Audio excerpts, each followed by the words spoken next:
Bom, hoje a gente vai falar um pouquinho sobre a cultura afro-brasileira.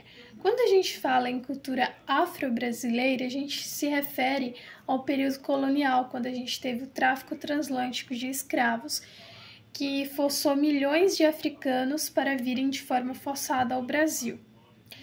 Assim, formou-se a maior população de origem africana fora da África, certo? E nós temos dois grupos de maior destaque e influência aqui no Brasil, que são os bantus, que são aqueles africanos vindos da Angola, do Congo e Moçambique. E a gente também tem os sudaneses, que são aqueles oriundos da África Ocidental, vindos do Sudão e da Guiné.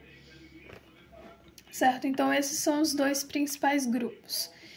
Mas o que é a cultura afro-brasileira? Falei que ela se refere ao período colonial, mas o que é, professora? Então, a cultura afro-brasileira é um conjunto de manifestações culturais que teve aqui no Brasil, predominante no Brasil, formada a partir da junção de elementos.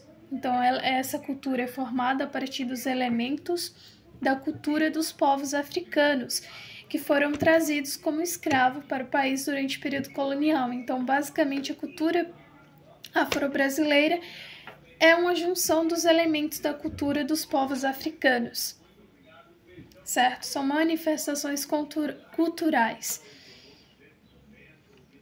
que foi formada a partir da junção dos elementos culturais dos povos africanos. Bom, algumas características da cultura afro-brasileira é o fato dela ser heterogênea, ou seja, em determinadas regiões do país há uma maior predominância de algumas das suas particularidades. Por exemplo, a culinária afro-brasileira está mais presente no Nordeste do que na região sul do Brasil. No Nordeste a gente tem, por exemplo, o acarajé, que é um prato de origem africana, certo? Outra característica é que ela é constituída a partir das heranças culturais de diferentes povos africanos, a cultura afro-brasileira. Então, assim como ela é constituída a partir de diferentes heranças culturais dos diferentes povos africanos, assim houve uma inevitável apropriação cultural entre os costumes dos povos de vários locais da África. No entanto, há a presença de dois principais grupos, que já foi mencionado anteriormente, como eu falei, os bantus e os sudaneses. São os dois principais grupos que eu já mencionei. Bom, de acordo com a Lei de Diretrizes e Bases da Educação, número 10.639 de 2003, as escolas brasileiras elas devem inserir no seu currículo escolar o ensino da cultura afro-brasileira e também a sua história. Então, é obrigatório. Essa lei foi sancionada em 2003, certo? Bom, os estados brasileiros que tiveram maior expressão da cultura afro-brasileira, tiveram mais influência, são Alagoas, Pernambuco, Maranhão, Bahia, Espírito Santo, Minas Gerais, Rio de Janeiro, São Paulo e Rio Grande do Sul. Então, esses foram os estados brasileiros que tiveram maior influência e também tiveram maior apropriação da cultura africana. Bom, mas por que, professora, eles tiveram maior influência? Pelo fato deles terem sido os locais que mais receberam imigrações de escravos africanos durante o período colonial, porque eles receberam muitos escravos africanos, por isso que eles tiveram mais influência, né? Bom, o que a gente pode falar também sobre a dança e a música na cultura afro-brasileira, né? Que faz parte da cultura. Então, esses dois aspectos, eles tiveram grande influência da cultura africana, a música e a dança. Como o tambor, por exemplo, como base para os ritmos. Muitos gêneros musicais e de dança se consolidaram no país, como por exemplo o maracatu, a congada, a capoeira, o samba, entre outros. Então essas músicas e danças são de origem afro-brasileira. E eu vou falar um pouquinho delas. Por exemplo, a capoeira, que é uma dança, né? Atualmente, a capoeira ela é considerada um patrimônio imaterial da humanidade, um patrimônio cultural. Mas será que ela sempre foi assim? Sempre foi considerada um patrimônio cultural? Não. Bom, a capoeira ela foi proibida durante muito tempo aqui no Brasil.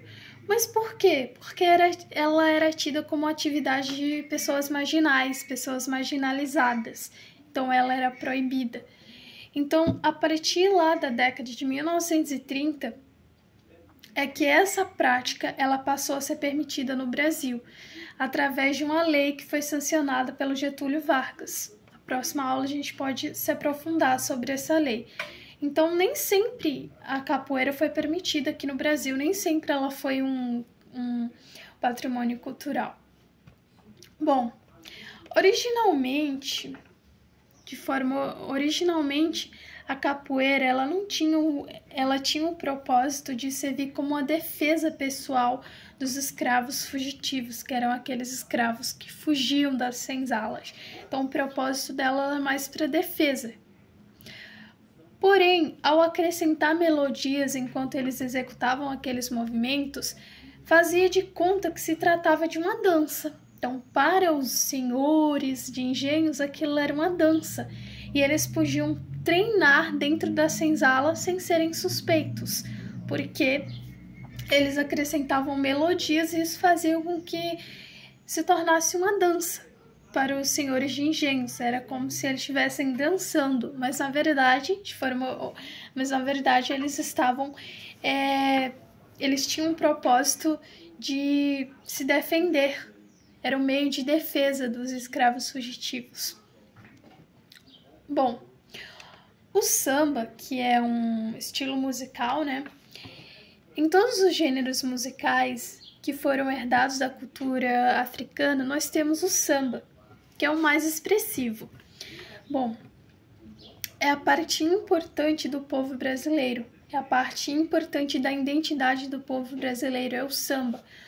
Mas, professora, e aí, como surgiu o samba? O samba, gente, ele surgiu entre os escravos que ficavam nas senzalas, onde os homens, eles cantavam e tocavam instrumentos de percussão. Por exemplo, eles tocavam tambores, né? Enquanto as mulheres, o que as mulheres faziam? As mulheres dançavam ao som do ritmo. Então,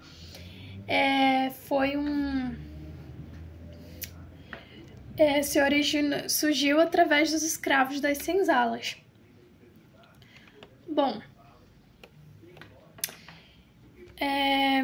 agora a gente vai falar um pouquinho a gente já falou sobre o samba, sobre a música e a dança, agora a gente vai falar um pouquinho sobre a culinária da cultura afro-brasileira, sobre os pratos, né, mais variados que a gente tem da cultura afro-brasileira. Então, a cultura africana ela está fortemente representada nos pratos típicos nacionais, como por exemplo o vatapá, principalmente tem lá na Bahia, né?